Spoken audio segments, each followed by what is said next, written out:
Estão vendo a minha tela? Sim, Ótimo. Bom, então aqui eu estou no Moodle. Então percebam que aqui, ó, na atividade 5, que é para a aula de hoje, alguns de vocês já entregaram. Atividade 5, ó, questionário propriedades mecânicas dos materiais. Então já teve 13 colegas que entregaram, tá? Olha quem entregou aqui, ó, vamos ver? Então quem entregou? Ó, a Sabrina, o Igor, o Alessandro, o Breno, o Guilherme, o Gustavo Vinícius, o Givanildo Pereira, a Juliana Barbosa, o Kaique, a Letícia, o Gustavo Mendes, o Carlos Henrique e o Euclides. Essa atividade, gente, ela é para a semana que vem, dia 21. Então é assim, eu não vou corrigir essa atividade antes do dia 21.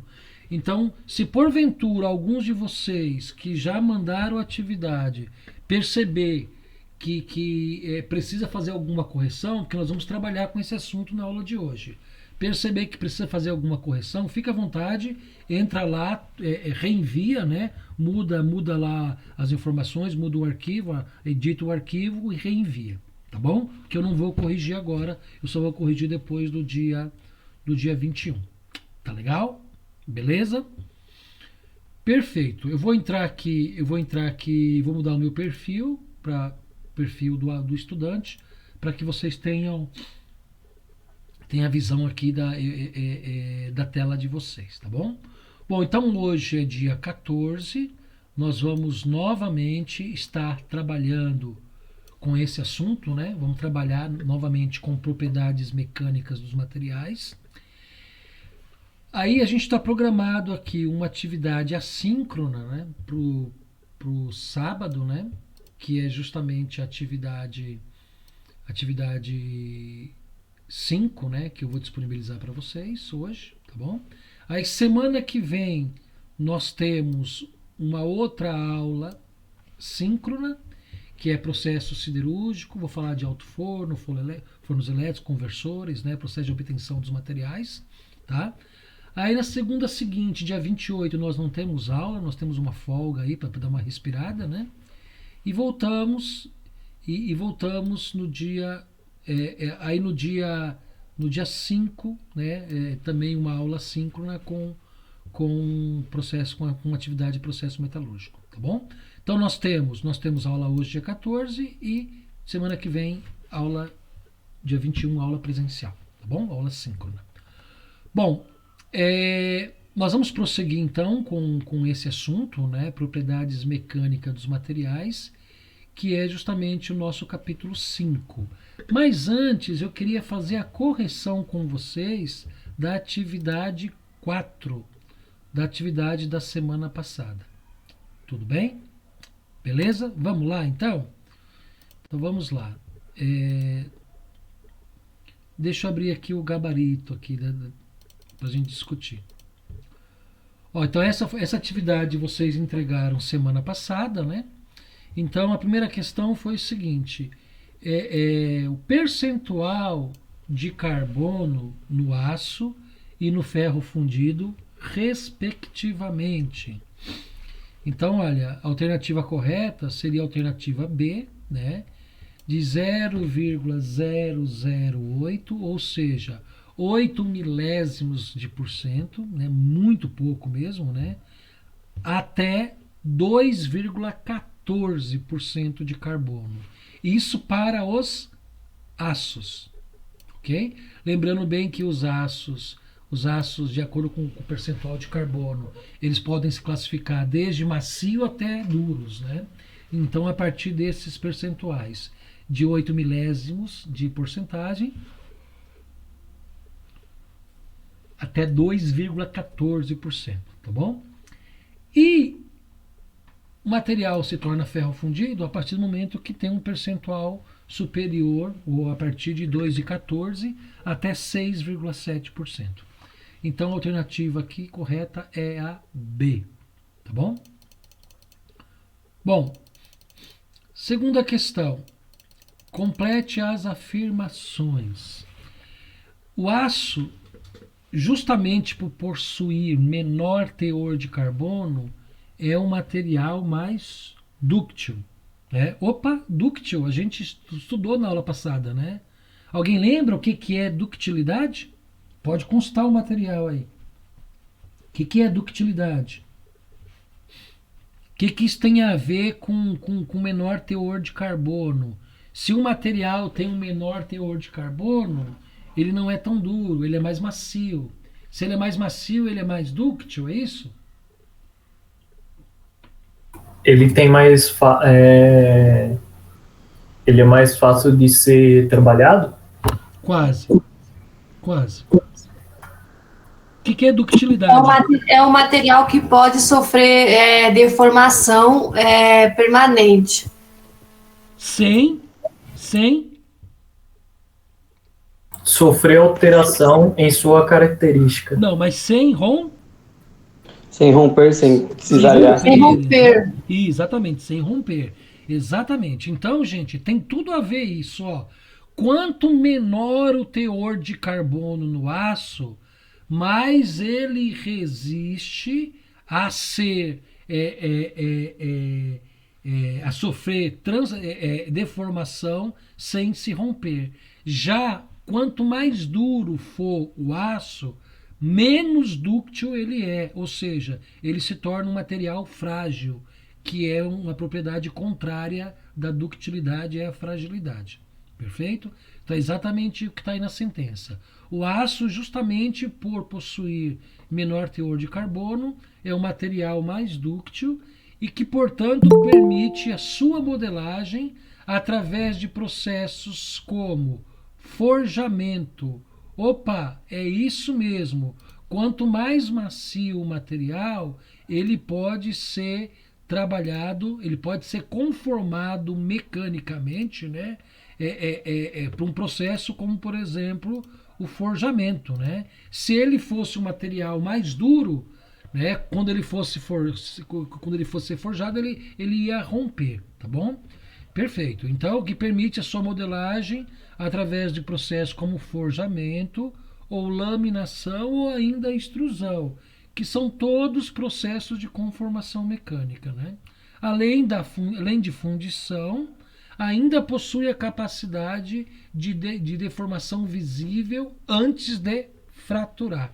É isso mesmo, né? Antes que ocorra a fratura, né, o material com maior teor de carbono, a gente é possível verificar a sua deformação. Tá bom? Beleza? Então, a resposta aí seria D, né? Dúctil, forjamento e fratura. Ok? Tá? Muita atenção que teve muitos de vocês que acabaram errando aí essa questão, tá? E é uma questão que tá no próprio material nosso, né? Já tá direto no nosso material de apresentação que a gente utilizou em aula. 3. Cite exemplos de processos de fabricação metalúrgicos e mecânicos. Aqui era só citar, né? Processo de fabricação metalúrgico, né? Metalúrgico envolve temperatura, não é isso? Envolve temperatura, fundição, soldagem, metalurgia do pó, né? Fundição envolve altas temperaturas, soldagem também e metalurgia do pó também, né? Porque envolve aí compactação mecânica, né? Então esses tratamentos eles são chamados de tratamentos metalúrgicos com envolvimento de temperatura. E processo de fabricação mecânico, né? Extrusão, trefilação, forjamento, estampagem, calandragem, dobramento, laminação ou usinagem, né, por meio de torneamento, fresamento, retificação, furação, alargamento, rosqueamento, né?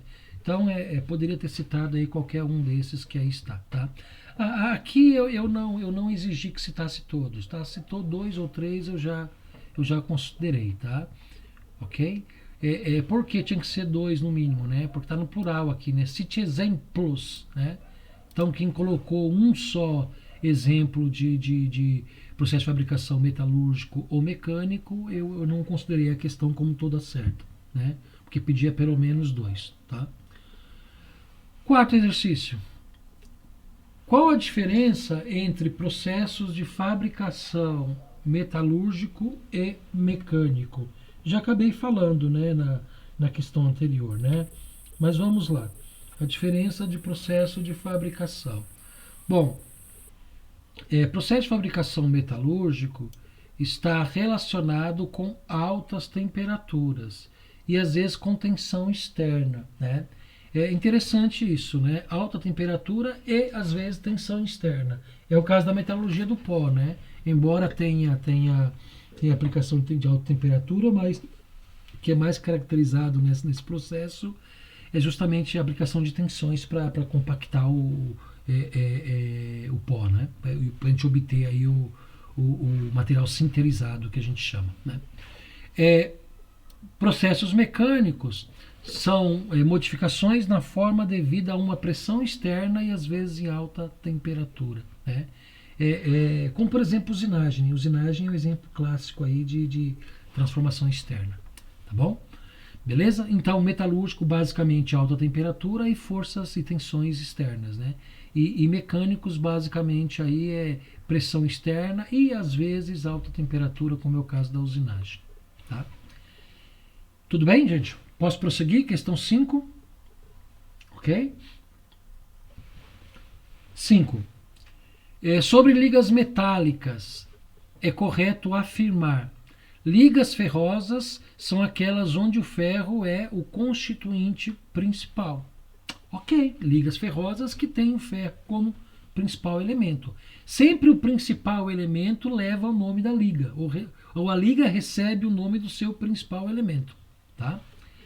As ligas metálicas são misturas formadas por dois ou mais elementos, sendo que pelo menos um deles é metal. Claro, né? As ligas metálicas são misturas formadas por dois ou mais elementos, sendo que pelo menos um deles é metal, sem dúvida, né? Para ser uma liga metálica, pelo menos um tem que ser metal, né? Falamos sobre isso na aula passada, né? E demos até alguns exemplos disso. Então, correto também. C. O aço é uma liga de ferro que varia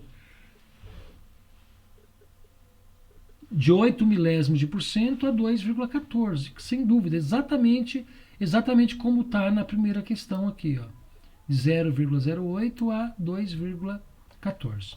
Tá? Então, perfeito, também está correto. D. Os aços de baixa liga apresentam um teor de até 0,25%. Também está correto, né? Logo, todas as alternativas estão corretas, ok?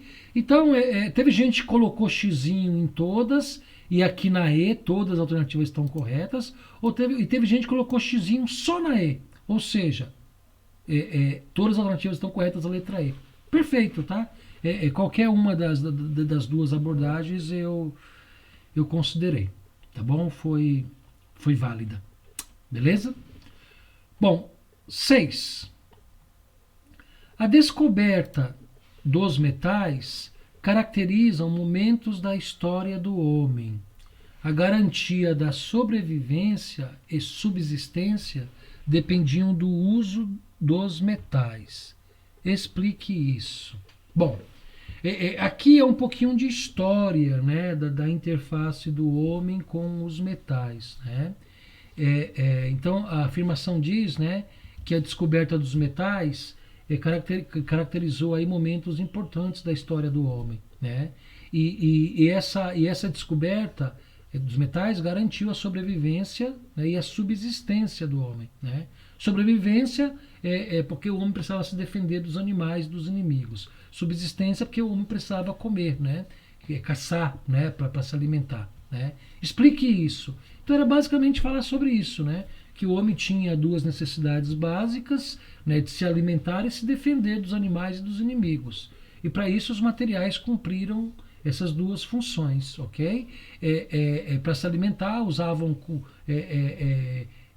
os materiais construíam armas e ferramentas para matar esses animais e consequentemente também trabalhar na terra, né? Bem como para se defender dos inimigos aí das guerras, etc, tá bom? Então, duas funções cumpriram aí a descoberta dos metais, né? A sobrevivência e a subsistência, tá? Sétima questão. São algumas áreas que a aplicação dos aços e ferro fundidos estão presentes. Gente, essa questão ela tinha umas pegadinhas aí, né? Que era até questão de bom senso, né? Artes, cinemas e televisão não tem nada a ver, né? Indústria, comércio e serviço. Não, a gente está falando de áreas industriais, né, gente? Então não pode ser comércio e serviço, né? Automobilística, construção naval, construção aeronáutica e ferroviária, sem dúvida. Então, letra C. Tá bom? Oitavo. Os aços e ferros fundidos podem adquirir os seguintes formatos. Então, os aços podem ser fundidos, os ferros fundidos, né, o próprio nome diz já é fundido, pode ser forjados, podem ser extrusados ou estrudados, tá bom? Dá na mesma, tá? Prensado? Não existe aço prensado, né? Aço temperado, tempera é um tratamento térmico, não é um processo de fabricação, tá bom? Então não seria isso. Letra C, trefilado? Pode ser, né? Aço trefilado, né? Sinterizado? Pode ser. E laminados? Pode ser, né? Trefilado, temperado de novo, não é um processo de fabricação, é um tratamento térmico, né? Então, letra D não pode. Nenhuma das alternativas não é. Então seria a letra A e letra C. Tá bom? Quem respondeu pela metade eu considerei também, tá? Teve gente que colocou só uma alternativa, eu considerei metade, né? Então tudo que foi possível considerar eu fiz, tá? Eu considerei, tá? Bom, nona questão. Não é fala, né? Faça, né? Faça a correspondência de acordo com o percentual de carbono. Então vamos lá. Nós vimos que o percentual de carbono no aço, né, vai de 0,08 até 2,14. É isso?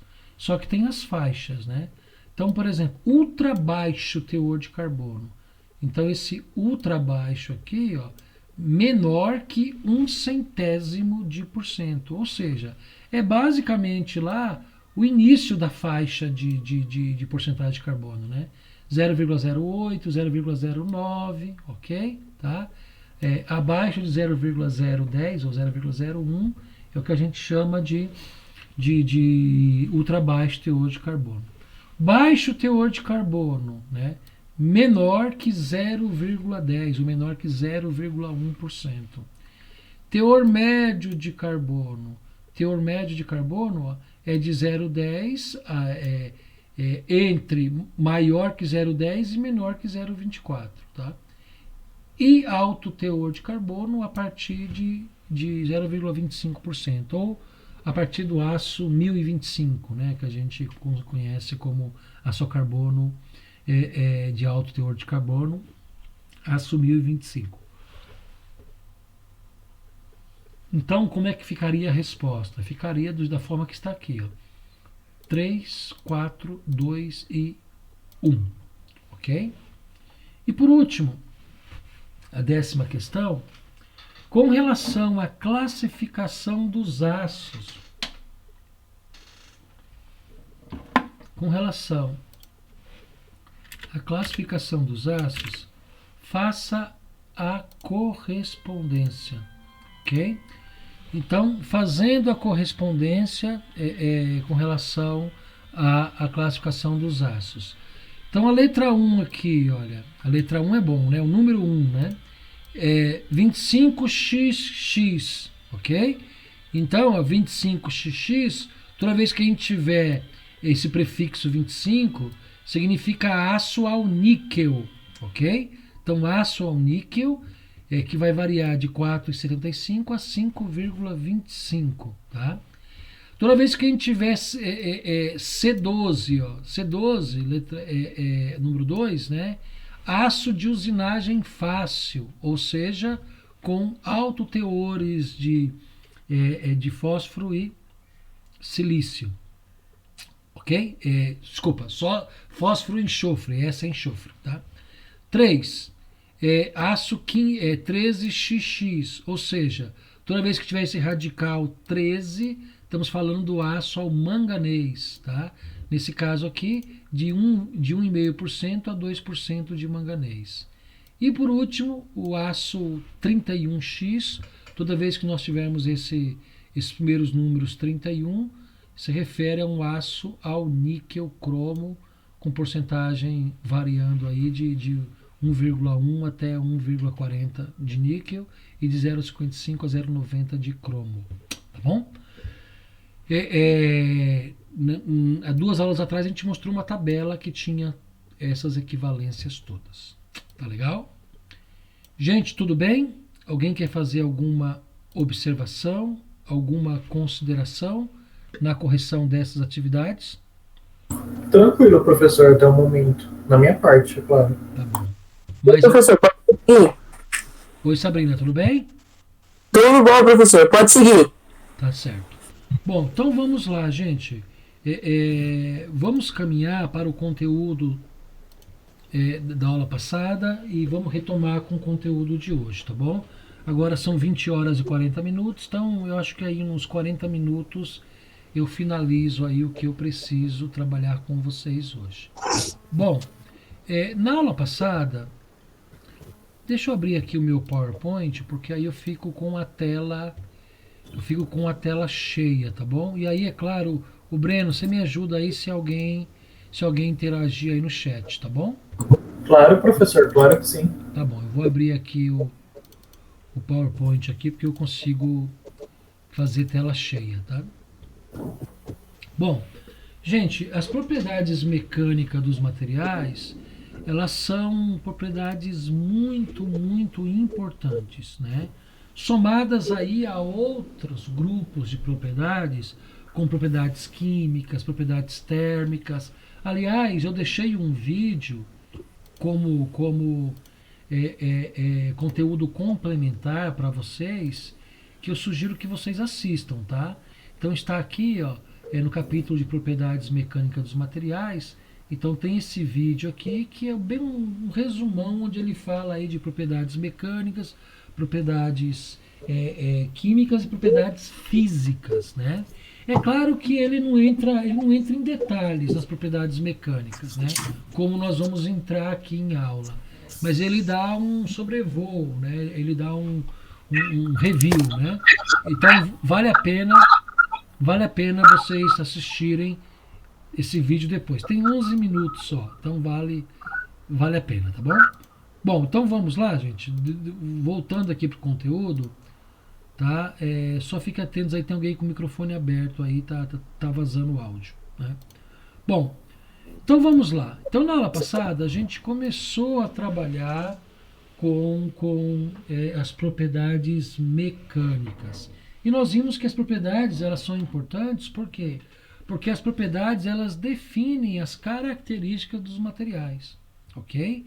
E especificamente as propriedades mecânicas, elas definem como os materiais reagem, né, a solicitações devido a cargas e forças, né? Então todo material de construção mecânica, ele vai sofrer carga, vai sofrer força, né? Ele vai estar submetido num conjunto mecânico. E aí essas propriedades mecânicas, como respondem a essas solicitações? Então, na verdade, o estudo das propriedades mecânicas trata disso, né? Como o material responde, né? Estando em serviço, estando em aplicação, né? Como o material responde a essas solicitações, a essas cargas, a essas forças, tá bom? Bom, aí nós vimos que nós temos pelo menos aí umas 2 dezenas de propriedades mecânicas, não é isso? Nós temos pelo menos umas 2 dezenas de propriedades mecânicas.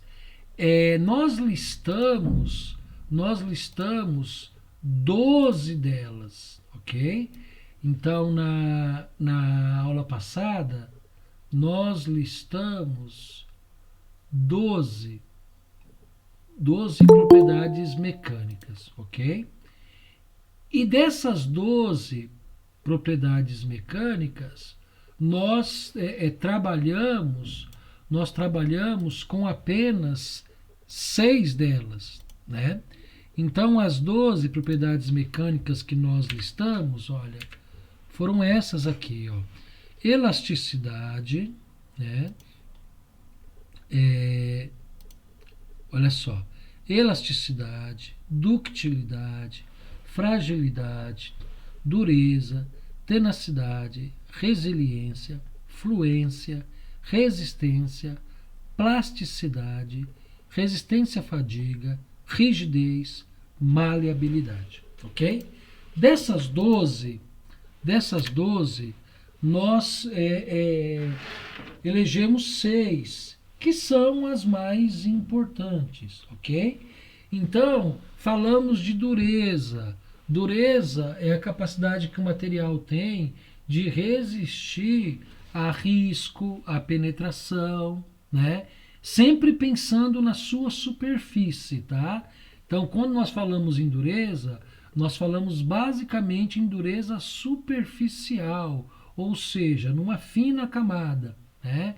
Então, a medida de dureza é o quanto o material resiste ao risco, a ser deformado plasticamente, ou seja, a ser deformado de tal forma que quando cessa a força não volte ao estado original.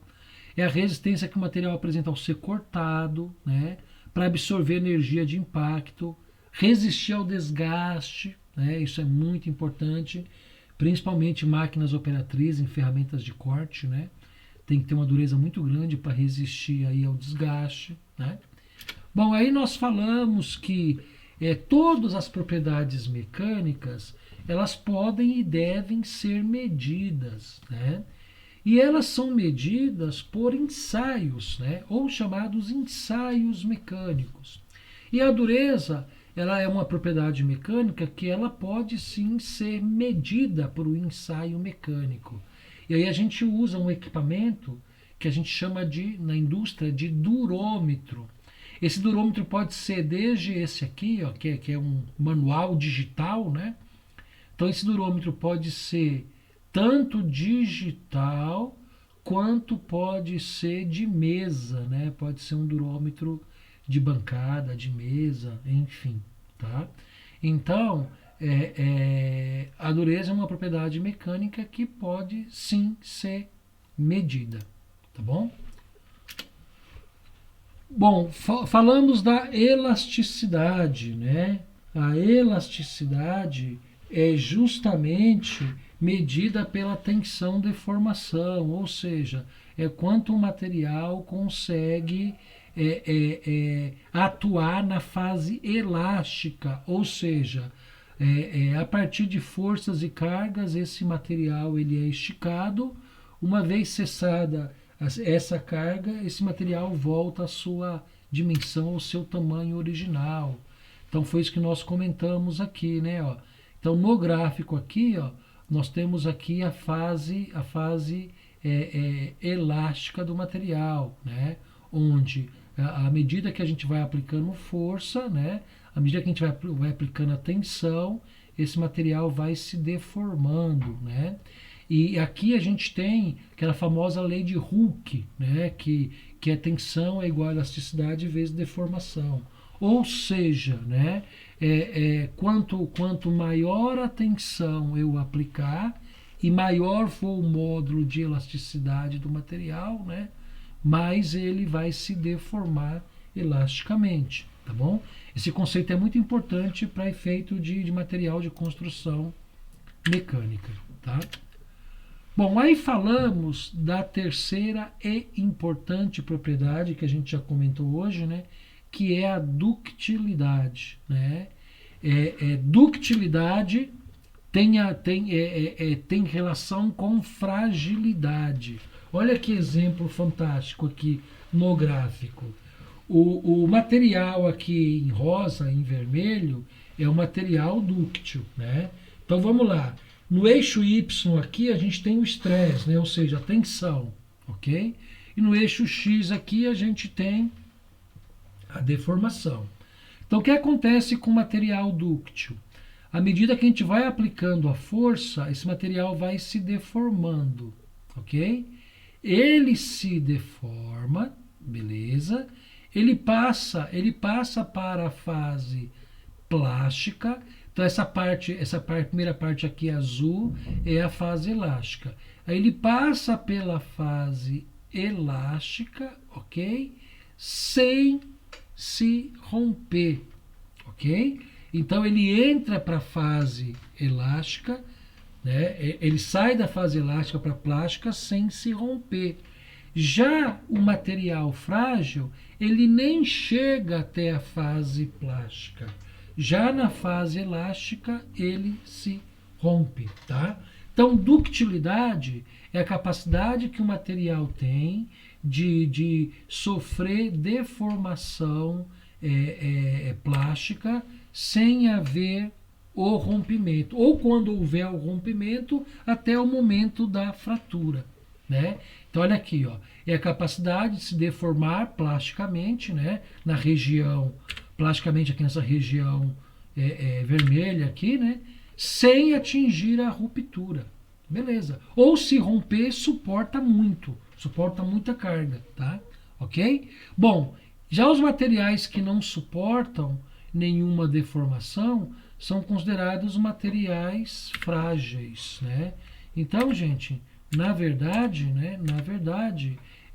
fragilidade e ductilidade andam juntos, são propriedades contrárias, né? Se o material é dúctil, ele não é frágil. Se o material é frágil, ele não é dúctil. E aí, claro, também dá para a gente fazer, ensaiar esses materiais, né, por meio de ensaios mecânicos e obter aí o coeficiente, né, o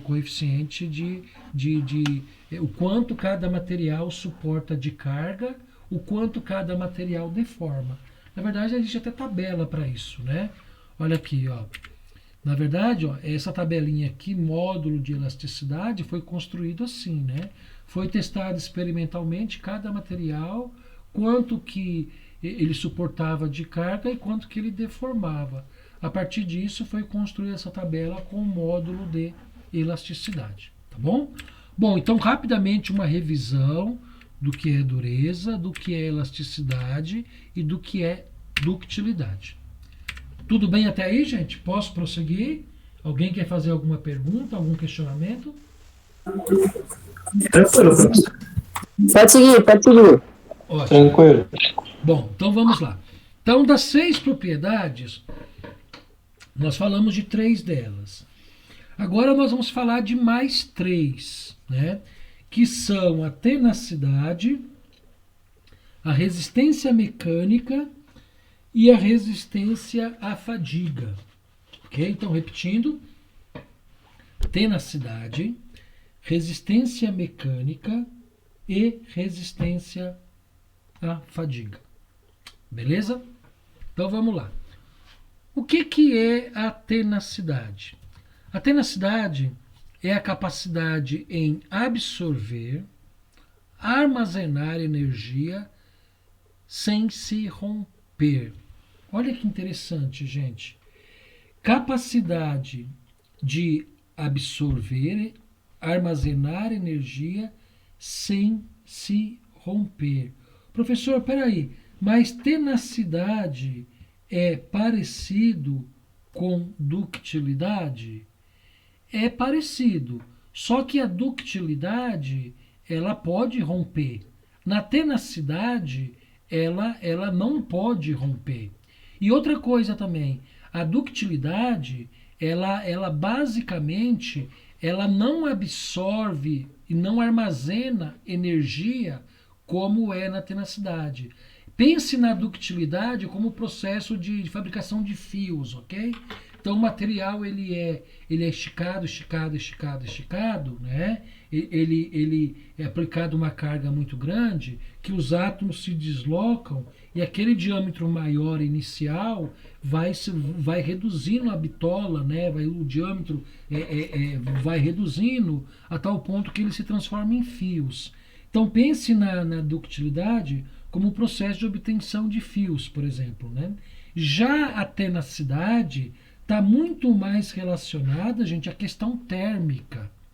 Então, toda vez que nós aquecemos um material para fazer algum tratamento térmico, ou quando nós aquecemos algum material para fazer uma conformação mecânica, e esse material resiste a esse aquecimento, nós chamamos de tenacidade. Então, enquanto ductilidade está mais relacionada a esforços, né? A força, a tração, né? Tenacidade está mais relacionado à temperatura, à absorção de energia, né? Vejam aqui essa imagem, né? Aqui nós temos um material que foi submetido a um aquecimento e ele vai passar aqui numa prensa de conformação, né? Como ele está quente aqui, está bem aquecido, ele está mais maleável. Então ele vem para uma prensa para ser conformado, ou seja, para receber um novo formato, para receber uma nova forma. Ok? Tudo bem? É essa a ideia. Para receber um novo formato, para receber uma nova forma. Então tenacidade tem a ver justamente com absorção de energia, né? Sem que haja o rompimento, né? Já ductilidade tem a ver com aplicação de força, tem a ver com aplicação de tensão, né? Então ductilidade, tensão, força, tenacidade tem mais a ver com energia, tem mais a ver com aquecimento, ok? Beleza, gente? Tá claro a diferença, né? Só que ambos dificilmente fraturam, se rompem, né? Então ele cita aqui que os materiais cerâmicos, por exemplo, têm uma baixa tenacidade. É verdade. A gente não consegue aquecer material cerâmico, a gente não consegue conformar material cerâmico. A gente não tem material forjado de cerâmica. Por quê? Porque ele não resiste, ele não resiste à absorção de energia. Ele não pode ser aquecido. Então, portanto, ele se rompe. Ok? Bom, olha que interessante aqui, né? Ó. Perceba, gente, que boa parte das propriedades mecânicas nós explicamos com esse conceito do gráfico tensão-deformação, né? Então, o tempo todo a gente consegue compreender as propriedades mecânicas a partir desse gráfico tensão-deformação, tá? Bom, então esse gráfico tensão e deformação aqui, o que ele está mostrando para a gente? Ele está mostrando um material extremamente tenaz, né? Que suporta tensão, tá? Se deforma, tá? E quando entra na fase plástica, pode se romper. Só que já sofreu uma carga de energia ou já absorveu uma carga de energia bastante grande. Ok? Bom, então recapitulando, tenacidade tem a ver, ductilidade tem a ver com força, com tensão, né? Tenacidade tem a ver com absorção de energia e é mais uma questão térmica, tá bom? Bom, quinta propriedade importante para a gente aí é a resistência mecânica, né? Essa propriedade ela é bastante conhecida e é bastante falada e às vezes ela conceitualmente se confunde, né? A gente fala muito em resistência à fadiga, resistência ao choque, né? Mas tudo isso é resistência mecânica, né? Resistência à fadiga, resistência ao choque, tudo isso é meio que resistência mecânica. Então, o que é resistência mecânica?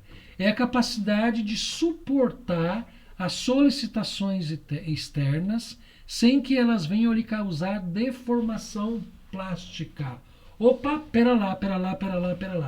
Sem causar deformação plástica. Então, comparando conductilidade, né? Comparando conductilidade, ductilidade é a capacidade que o material tem de entrar na fase plástica, né? Sofrer deformação sem se romper, né? Aqui a resistência mecânica é anterior à ductilidade, né? Porque aqui a resistência mecânica não tem problema, ela pode entrar na fase plástica, mas quando entrar na fase plástica, cessado o esforço, ela volta à sua fase original, ela volta ao seu formato original, ou seja, não pode causar deformação plástica, ela não pode passar para o regime plástico. Diferente da ductilidade, como é o caso dos fios, né? Após cessar a força, já não volta mais ao formato original, virou fio, tá? Virou cabo, né? Cabo ou fio elétrico, né? Já a resistência mecânica não, ele suporta essas solicitações externas, né? Entra na fase plástica, mas uma vez cessado o esforço, ela retorna. Diferente da elasticidade. A elasticidade nem entra na fase plástica. A elasticidade só fica na fase elástica, tá bom? Bom, todos os materiais se rompem, claro, né? Se você aumentar indistintivamente a força, vai chegar o momento que o material vai se romper, sem dúvida, né? Então, quando eles são submetidos a uma carga, a uma força muito elevada, seja ela de tração ou compressão, a gente vai falar sobre isso já, né? O material se rompe, sem dúvida, né? E é o conceito de tensão, né, gente? O que é tensão? Tá aqui, ó. Tensão é igual a força sobre área, né? Então, toda carga, toda força que a gente aplica, ela está concentrada em uma região do material, ou seja, ela está considerada em uma área. Então, quando vocês forem estudar semestre que vem resistência dos materiais, vocês vão usar muito esse conceito aí de tensão aplicado à área, né? Por quê? Porque a resistência mecânica está justamente nisso aí, nessa capacidade de resistir a essas forças externas, a essas solicitações, né? Sem sofrer deformação permanente, tá? Ou seja, deformação plástica. Olha um caso aqui, ó. Tem um colega nosso aí que trabalha com ponte rolante, não tem? Acho que a gente falou sobre isso semana passada, né? Eu só não lembro quem. Quem é que trabalha com manutenção de ponte rolante aqui no grupo? Que comentou isso comigo na semana passada. Lembram-se, gente? Sei quem é não, professor. O nome não lembro. Eu também Eu lembro dele, professor. Eu tava conversando com ele essa semana, mas fugiu aqui. Tá, mas tudo bem. É o Robson? Foi quem? Isso, o Robson. Ah, o Robson. Ele tá na sala, o Robson? Não, né? O Robson não tá na sala, o Robson saiu. Bom, tudo bem. Eu vi o Robson entrando na aula, mas ele não está mais. Bom, então, é assim, gente. Olha um exemplo clássico aqui do conceito de resistência mecânica. Olha só, ó. O que nós temos aqui? Aqui nós temos, deixa eu pegar aqui o laser, ó. Aqui nós temos a carga. Perfeito? Nós temos o material. Nós temos a carga. Tá? Aqui nós temos, né, a ponte rolante engastada, né, em 2 trilhos, ok? Então um trilho aqui e outro trilho aqui, né? E ela corre nesses trilhos, tá? E a carga, por sua vez, exerce uma tensão, né? Aqui nesse sistema de içamento, né, de carregamento da ponte. Então, se o material dessa ponte rolante não tivesse resistência mecânica, o que ia acontecer? Ele não ia conseguir levantar essa carga. Ia ser muito intensa, muito pesada essa carga para ele levantar. E aí o que ia acontecer? Ele ia romper, ia quebrar. Né? Ele ia passar da fase elástica, ia entrar na fase plástica, ia dilatar, ia aumentar a sua dimensão, né? Ia deformar e quebrava, e romperia. Né? Mas como tem que ser um material com resistência mecânica, ele não se rompe e faz aí o içamento da carga, o transporte e manuseio da carga. Então, um sistema de ponte rolante é um exemplo clássico aí de resistência mecânica, tá bom? Olha um outro exemplo de resistência mecânica, né? Eu não sei quantos de vocês já viajaram para o Rio de Janeiro e passaram nessa ponte aqui, né?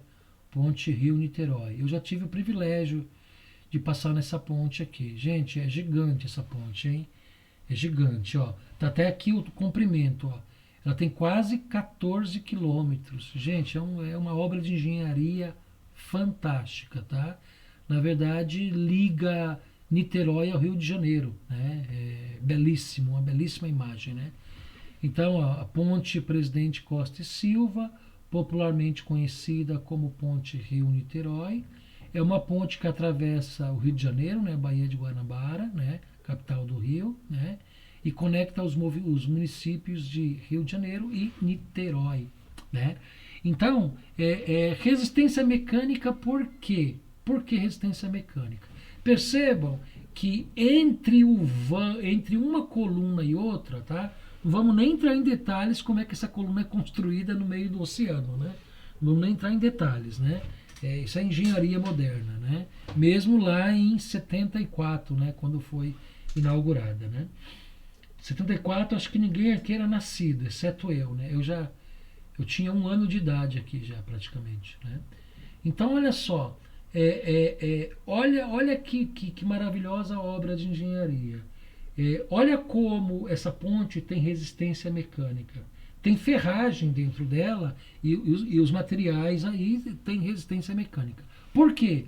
Porque ela suporta a carga, suporta o peso né, dos carros, dos caminhões e não se rompe, ok? Ela passa pela fase plástica, né, sem se romper. Professor, mas como é que passa pela fase plástica? Gente, se vocês observarem, toda a estrada, ou toda a rodovia, tem lá o que a gente chama de juntas de dilatação, né? Então, tem as placas de concreto e entre uma placa e outra tem sempre uma espécie de uma madeirinha fina, né? Que geralmente no passado se usava muito madeira, hoje se usa até material plástico, né? Que é uma espécie de junta, né? Que tem, né? Essas juntas são chamadas juntas de dilatação. Por quê? Porque conforme a carga, né? O peso dos automóveis, né? Vai forçando o piso, que você precisa ter uma junta de dilatação que é justamente para o material se acomodar, né? O material esticar um pouquinho, encolher um pouquinho. Professor, mas quanto que é isso? Micrométrico, não é visível olho nu, tá? Até em altas temperaturas, né? 40 graus de temperatura, a tendência é que o asfalto ele dilate um pouquinho. Temperatura mais fina, a tendência é que encolha um pouquinho. Tudo isso é micrométrico, né, gente? Então essas juntas de dilatação, elas têm esse efeito. Então uma ponte, um viaduto, é um exemplo muito bem acabado aí, muito bacana de resistência mecânica, né? Entra na fase plástica, sofre deformação, mas não se rompe, tá bom? Bom, e por último, das nossas 6 propriedades importantes, né, nós temos a resistência à fadiga. Gente, a resistência à fadiga ela é com certeza uma das mais importantes propriedades mecânicas dos materiais. Por que ela é uma das mais importantes propriedades mecânicas? Porque é o seguinte, porque os sistemas mecânicos, né, os conjuntos mecânicos, eles se movimentam, então trabalham obedecendo a um movimento. E esse movimento ou é um movimento de rotação, translação, ou é um movimento linear, né, cíclico, tá, pendular. E esses movimentos, eles geram nos materiais fadiga, cansaço, né? Então essa resistência à fadiga é a medida de quanto o material suporta esse ciclo repetitivo, né? É muito importante esse conceito. Então, por exemplo, olha só, os sistemas de transmissão de movimentos, né? No automóvel, por exemplo, né? Lá no automóvel, a gente tem lá as correias dentadas, né? Que vai no motor, tá? Aquela correia dentada, ela trabalha girando o tempo todo, né? Tem que ter, aquela borracha tem que ter resistência à fadiga, porque senão logo logo ela estoura. Se estourar a correia, trava o motor, né? Um abraço, motor, tá? Então, num sistema de transmissão, como por exemplo os rolamentos, né? Tem que ter resistência à fadiga, porque eles trabalham o tempo todo girando, movimento cíclico. Então, gente, é muito importante essa propriedade mecânica. Então, como é que a gente pode definir essa propriedade mecânica? Então, ele aqui define, ó, define. Fadiga mecânica é o fenômeno de ruptura progressiva. Opa, isso aqui é importante. É o movimento ou é o fenômeno de rompimento progressivo. Ou seja, quando a gente olha para uma fadiga, né, um movimento de fadiga, nunca ele é de repente, ele é aos poucos. É a mesma coisa, gente, o pneu do carro, né? O camarada muitas vezes está rodando com o pneu está careca. O pneu não ficou careca do dia para a noite, né? Na verdade, ele foi se desgastando ao longo do tempo, né? E o motorista deveria acompanhar isso, porque ele vai sinalizando, vai baixando a borracha do pneu, né? vai fechando os sulcos, as aberturas do pneu. Aí você vai vendo que o pneu está gasto, é hora de trocar, né? Então, esse fenômeno ele é muito importante, né? Inclusive para projetos. Quando a gente vai projetar estrutura, projetar máquinas, a gente tem que observar que alguns componentes dessa máquina, desse equipamento, têm que resistir à fadiga, principalmente elementos de sistemas de transmissão, como rolamentos, engrenagens, correias, né? Uma vez que a grande maioria das falhas em serviço são causadas pelo processo de fadiga. Isso cerca de 95%. Gente, isso é muito importante. Eu não sei quantos de vocês trabalham com manutenção ou já trabalharam, né? Seja manutenção mecânica, manutenção predial, qualquer tipo de manutenção. Gente, as falhas dos sistemas, 95% se dá por fadiga. Né? A torneira da sua casa, lá da cozinha da casa, está pingando. Quando você vai observar, é que o reparo estragou. O reparo é borrachinha, né? É uma vedação de borracha. Por quê? Porque aquela borracha trabalhou muito tempo, foi fadigando, chegou um momento que já não estava mais vedando, né? Então, boa parte dos nossos sistemas, eles falham por fadiga, né? E aí tem um detalhe muito interessante. A evolução da fadiga, como eu disse para vocês, não acontece de um dia para o outro, né? O pneu não amanhece careca, né? O pneu ele vai se tornando careca à medida que você vai andando com o carro, né? Sei lá, 30 mil, 40 mil quilômetros, 50 mil quilômetros, né? Aí o pneu vai gastar mesmo, dependendo do solo que você anda, né? Tem tudo isso. Dependendo como você freia, né? Então vocês veem, né? Os carros que têm tração dianteira, né? O pneu da frente que gasta, né? Muitas vezes você não precisa nem trocar os 4, troca só os 2 da frente, porque a tração é dianteira, né? Esses carros mais rurais, né? Que tem tração nas 4 rodas, né? Geralmente o desgaste do pneu é mais uniforme, né? Então como é que é a fadiga, né, gente? A fadiga é o seguinte, ela começa aos poucos, né? Ela começa com uma trinca, depois essa trinca se propaga e depois há a quebra, a ruptura, a fadiga. Gente, se nós não fizermos uma manutenção preventiva, né, ou melhorada ainda preditiva, vai falhar, né? Então, imaginem por que a correia dentada quebra. Porque o camarada não fez a manutenção, lá os 60 mil quilômetros da maioria dos carros, né? Agora tem carro que vem de especificação de fábrica até 200 mil quilômetros para trocar correia, né? Mas normalmente no passado os carros era a partir de 60 mil tinha que trocar a correia, né? Ou porque de repente a roda do carro escapa, né? Por quê? Porque não troca o rolamento da roda, né? Não faz manutenção. Ou na máquina, na aplicação industrial. Por que de repente uma máquina falha? Porque não se lubrifica o sistema de transmissão? Porque não se monitora os rolamentos? E aí o rolamento estoura, a máquina para. Então, a resistência à fadiga, gente, é o acompanhamento de todos esses componentes, ok? Tá? Então é um fenômeno de ruptura progressiva, tá? E principalmente em elementos que estão em movimentos, né? Olha um exemplo aqui de fadiga. Esse exemplo aqui é muito legal. O que é isso aqui, gente? O que é isso aqui? Essa imagem aqui. Eu acho que o que tem dentro desse aparelho é uma panela, parece. Uma panela, né? Isso. Então, esse ensaio aí é um ensaio de fadiga. O que essa maquininha está testando aí?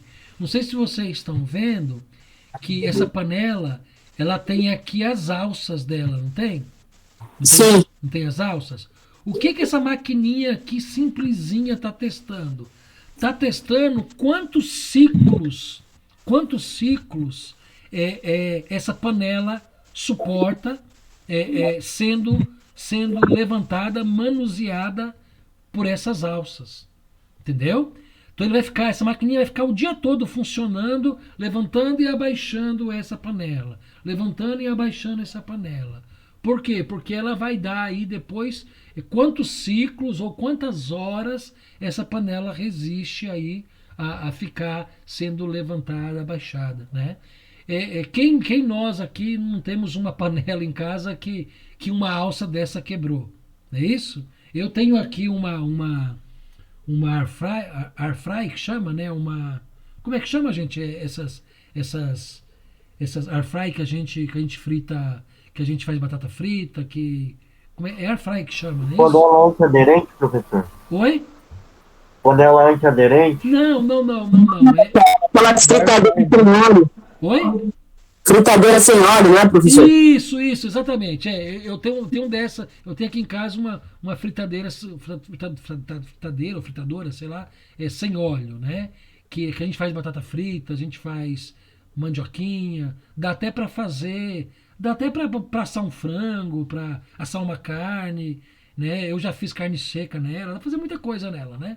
E aí esses dias eu fui pegar nessa fritadeira, nessa air fry aí, eu fui pegar na alça, escapou a alça, né? Por quê? Porque a gente já usou tanto que fadigou, né? E eu não percebi que o parafuso estava escapando, né? Então a fadiga é isso, a fadiga é justamente esse uso contínuo, né, que vai ocorrer o rompimento, tá certo? Né? E ele pode ser avaliado por ciclos. Então, olha aqui o caso do rolamento. Na área industrial, gente, os rolamentos falham. E os rolamentos, eles são dados em número de ciclo de horas de funcionamento. Então, um rolamento é especificado, por exemplo, com 1000 horas de funcionamento, 2.000 horas, ok? Então isso é muito importante. Por quê? Porque aí você monitora, você controla antes que ele chegue nessas 1.000 ou nessas 2.000 horas, ou você faz manutenção ou você troca, tá bom? Então isso é muito, muito, muito importante. Essa propriedade mecânica, resistência à fadiga, ela é extremamente importante. Só por curiosidade, então o rolamento de tipo industrial, ele já não funciona como automotivo, ele não dá jogo, ele não fica fazendo barulho, ruído, nem nada. Ah, fica sim, Sabrina, fica sim. Se você não fizer manutenção, se você não monitorar, pode acontecer sim, pode acontecer essas falhas e até pior, pode acontecer o rompimento, a quebra desse rolamento, né? E comprometer todo o funcionamento do equipamento, né? Ok? Então acontece sim, tá? O que tem que ter em máquinas, equipamentos principalmente, é o que a gente chama de um monitoramento, né? Um controle, né? No passado, o que as indústrias faziam? Faziam a chamada manutenção corretiva. Só atuava quando quebrava. Isso é péssimo, né? Isso é péssimo, né? Hoje nós temos o conceito, hoje não, né? Já há décadas, né? De manutenção preditiva. O que é manutenção preditiva? Se o rolamento foi especificado para durar 1.000 horas, eu monitoro ele. Se chegar a 1.000 horas ele estiver bom, eu continuo usando ele, ok? Já a manutenção preventiva não. Deu 1.000 horas, troca e põe outro, independente do estado do rolamento. A manutenção preditiva não. Você avalia o estado do componente, você avalia a evolução do componente e ele estando em boas condições, mesmo que já tenha durado o seu tempo, pode ser utilizado. Porque, na verdade, né, gente, todo componente mecânico, quando vem de fábrica, ele é especificado sob condições severas, né? Então, ele é especificado no limite, né? Então, quer dizer, não é porque um rolamento está especificado 1.000 horas, se ele chegar a 1.000 horas em bom funcionamento, você pode continuar a usá-lo, ok? É só fazer o monitoramento. Tá legal? Tá certo. Obrigada, professor. Nada, que isso. Bom, então olha só, gente. 3 propriedades mecânicas que vimos hoje, né? Somadas às 3 anteriores. As 3 anteriores, dureza, elasticidade e ductilidade. As 3 de hoje, tenacidade, resistência mecânica e resistência à fadiga. Ok? Bom, nós estamos falando o tempo todo em tensão, em carga, em deformação, né? Essas tensões elas geram deformações nos materiais. Mas quais os 2 tipos de deformação que nós temos? Nós falamos isso ao longo dessas 2 aulas, né? Mas só para a gente solidificar o conhecimento, né? Nós temos 2 tipos de transformações, de deformações. As elásticas, né? As deformações elásticas. Então a deformação elástica, olha só, os átomos se afastam das posições originais, ocupam definitivamente novas posições. O material retorna às suas dimensões originais quando é cessado a força, o motivo da deformação. Então é isso aqui, ó, ele passa pela fase elástica, né? Ele uma vez cessa o esforço, ele retorna à fase inicial. E aqui o gráfico ele tem bacana, né? Ó, região A, limite elástico. Região A', né? É uma outra, que a gente chama aqui de limite de proporcionalidade. Região B, né? Dentro da fase plástica, né? E o ponto C é a linha de ruptura dentro da fase plástica. Então, a deformação elástica é isso, né? Você vai aplicando a força, né? Conforme cresce a tensão, o material deforma. Né? Cessou a força, o material volta ao seu estado original. A deformação plástica. Ao retirarmos o esforço, o material não retorna. Né? Ao contrário da fase elástica, cessou o esforço, o material retorna. Na fase plástica, não. Ele entra aqui, acaba a força. É o caso dos fios, né? É o caso da ductilidade, da transformação dos fios.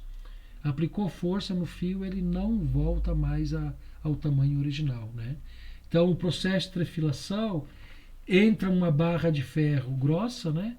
Sei lá, 10 milímetros, e sai na ponta um fio com 0,8 milímetros, né? Então, após o final do processo, acabou a força, não volta a ser barra de 10 milímetros. Né? Passa a ser, continua a ser um fio de 0,8. Tá bom? Então, dois tipos de transformação: transformação elástica e deformação plástica e deformação elástica. Tá? Bom, gente, e nós falamos também o tempo todo de esforços mecânicos. Né? Então, é preciso a gente compreender quais são esses esforços mecânicos aos quais os materiais estão sujeitos, né? Quais são esses esforços mecânicos? Então são 6 esforços mecânicos, 6 tipos, né? Tração, compressão, flexão, torção, flambagem e cisalhamento, ok? Então são 6 tipos de esforços que os materiais estão sujeitos. Então vamos lá. Esforço de tração. O que é o esforço de tração? Então percebam aqui, ó, esforço de tração é quando a gente aplica a força em um corpo apenas em um sentido. Tudo bem? Geralmente saindo desse material, para esticar esse material. Esforço de compressão. A gente continua aplicando a força, a tensão em apenas um sentido, tá? Mas não no sentido de esticar o material, no sentido de comprimir o material. Tá? Então a gente fala que a tração é o esforço saindo do material, compressão é o esforço entrando no material. Né? Flexão, esforço de flexão. O esforço de flexão é um esforço em um sentido só também, mas agora não saindo e nem entrando no material, né? Mas basicamente no centro de gravidade do material. O objetivo é o quê? O objetivo é o que a gente fala de criar um dobramento, né? na peça, no conjunto. Tá? Esforço de torção. Torção tem a ver com rotação, né? Então são duas forças aplicadas em sentido contrário, tá? Então duas forças aplicadas em sentido contrário, você vai girar o centro do material. Então inevitavelmente você provoca uma torção no material, né? Flambagem, parecido com o esforço de compressão, né? Mas a diferença é que a flambagem, né, ele cria o que a gente chama de corda, né? Então ele cria uma barriga, né? O material ele deforma ao ponto de criar uma corda, uma barriga, tá? E por último, cisalhamento, assim como a torção, né, se aplica em dois sentidos diferentes, em cima do mesmo eixo, né? O cisalhamento ele aplica-se em sentidos diferentes, mas saindo do material, ou seja, para fazer a ruptura do material, ou fazer o corte do material. Tá bom? Então esses 6 esforços, eles são muito importantes, porque a gente fala o tempo todo em propriedades dos materiais, que o material sofre o tempo todo tensões e esforços, né? Mas quais são essas tensões e esforços? Tensão de tração, o esforço de tração, de compressão, de flexão, de torção, de flambagem e de cisalhamento. Então, desses 6 tipos de esforços, 6 tipos de tensão. Gente, tudo bem? Perfeito? Querem fazer alguma colocação? Querem fazer alguma pergunta? Acho que os exemplos ficaram bons. Oi? Eu acho que os exemplos ficaram bons, professor. Ah, perfeito, perfeito. Bom, o que nós vamos fazer? Vocês vão entrar aqui, olha. Alguns já fizeram, tá? Eu recomendo para aqueles que já fizeram, de repente até dar uma revisada, tá? De repente precisa até fazer uma revisão aí nessa atividade, tá? Eu só vou corrigir semana que vem. Então, quem precisar fazer uma revisão e editar o arquivo, fique à vontade, tá? Então, olha só, gente. Olha só que bacana. Então, vocês vão entrar aqui na atividade 5, vão baixar a atividade. Vão baixar a atividade. Vocês podem responder aqui no próprio Word mesmo e depois anexar lá a resposta, tá bom? Então, é um questionário. É um questionário com 10 questões também, tá bom? Basicamente o que nós falamos em aula, tá certo? Bom, alguém tem alguma pergunta, algum questionamento? Então nós podemos encerrar. Então essa atividade fica para quarta-feira que vem, dia 21, exatamente até o início da nossa aula. Tá legal? Exatamente até 19h59. Vocês podem postar o material, tá bom? Eu estou à disposição se precisar de alguma informação, se precisar de alguma dúvida, tá bom? Eu estou à disposição. Tá legal, gente? Gente, boa noite, então. Fiquem com Deus. Se cuidem, tá bom? E nós vamos nos falando aí pelos canais institucionais.